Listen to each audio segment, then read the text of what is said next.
આજે અમે આવેદનપત્ર દેવા આવ્યા છીએ। આજે વોર્ડ નંબર 3ના યાગરાજ નગરની અંદર લોકો વર્ષોથી રહે છે, વેરા ભરે છે, એમ છતાં સુવિધાના નામે શૂન્ય છે।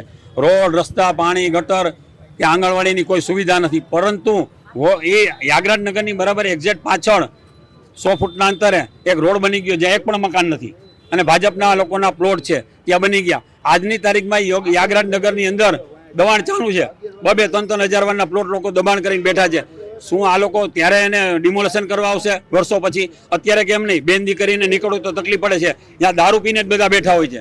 રિંગ રોડથી 1.5 કિલોમીટર અંદર આવેલી આ સોસાયટીમાં સ્ટ્રીટ લાઇટની કોઈ સુવિધા નથી। બેનદી કરીને રાત્રે નીકળવું હોય તો તકલીફ પડે છે। અને આ શું લોકો પાકિસ્તાનમાં રહે છે? આ ભાજપના જાડી ચામડીના કોર્પોરેટરો જે અત્યાર સુધી ચૂંટાણા 5 વર્ષમાં કોઈ દેખાણા નથી। ભાઈ દેખાણા કોઈ?